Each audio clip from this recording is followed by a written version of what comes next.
Hello everyone, my name is Hannely Trudes. Welcome and welcome back to my channel.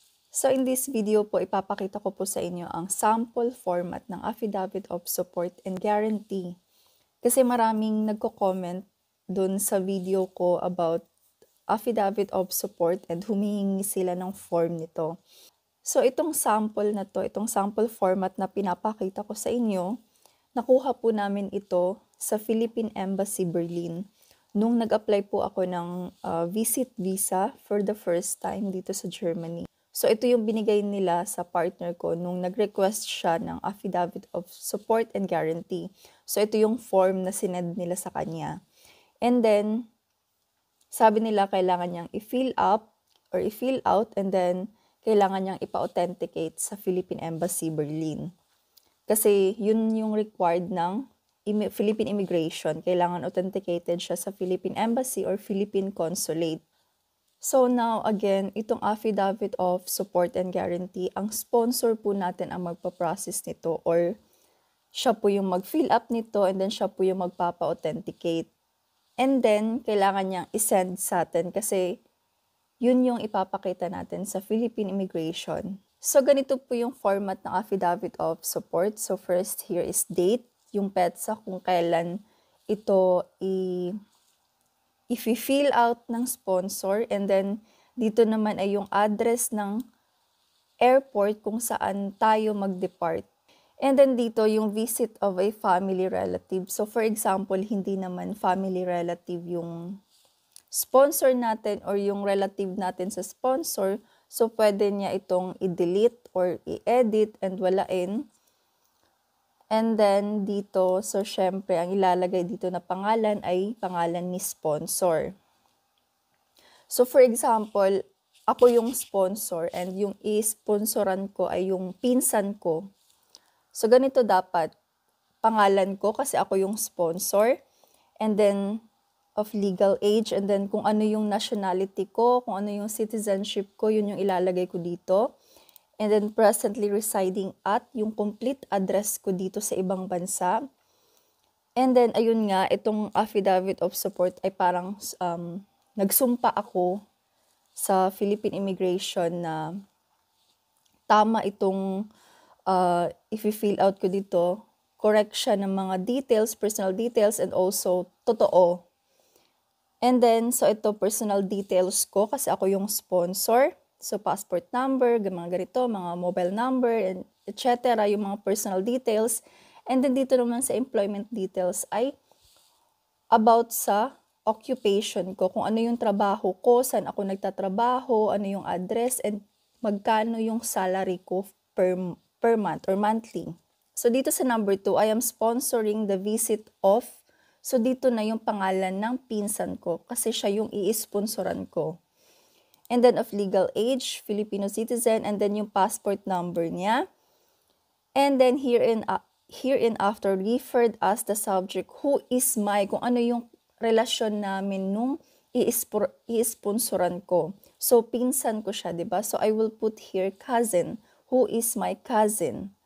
And then number 3, I guaranteed that I shall provide all financial support to pay for the food, accommodations, and travel, including the airfare, for return to the Philippines, and then medication, hospitalization, and other expenses, debts, and obligations incurred, including but not limited to immigration fines and penalties of the subject. So, ayun nga, diba, yung Affidavit of Support ay sumpaan. Nagsusumpa dito yung sponsor na i-sponsoran niya talaga yung passenger financially. Diba? I guarantee that I shall provide all financial support. And then, number 4, I guarantee that the subject shall not in any way or manner whatsoever be a public burden. So, hindi tayo pabigat sa ibang bansa or ward in Germany or any country en route from or to the Philippines. So, ayun nga, diba, parang ginagaranti ko na yung pinsan ko ay So, ayun nga, diba, ginagaranti ko or parang nagsumpa ako na yung pinsan ko ay hindi siya magiging pabigat sa ibang bansa. And then number 5, I guarantee that the subject shall not stay in Germany for a period longer than the number of days allowed by German immigration authorities So ayun, nagsumpa din ako na yung pinsan ko ay hindi siya mag-overstay kung saan man siya mag-visit. So number 6, I guarantee that the subject is visiting Germany entirely for tourist and recreation purposes and is not visiting Germany for employment. Seek employment, to transit via Germany to another country where deployment of Filipino national is restricted or where deployment requires clearance or endorsement of relevant government departments and agencies in the Philippines. So ayun, nagsumpa ulit ako na yung pinsan ko ay for tourist lang talaga yung purpose niya, yung gagawin niya dito. Hindi siya maghahanap ng trabaho or kung ano pa. Kasi yung visa niya ay for tourist lang. Then, tourist lang talaga. So, yun yung sinusumpa ko dito sa affidavit of support kasi ako yung sponsor.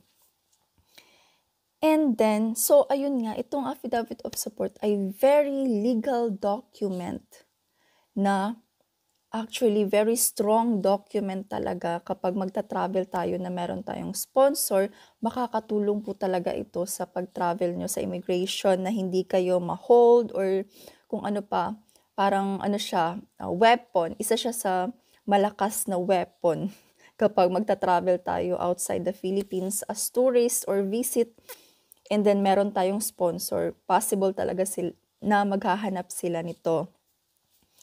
And then, eto naman, in witness hereof, I hereunto set my hands and affix my signature this. So, dito yung date kung saan pipirmahan ng sponsor. And then, dito is yung pangalan ko and yung signature ko kasi ako yung sponsor. And then, dito naman, subscribed and sworn to before me this. Ito, sa Philippine Embassy or Philippine Consulate po ito i-fill out.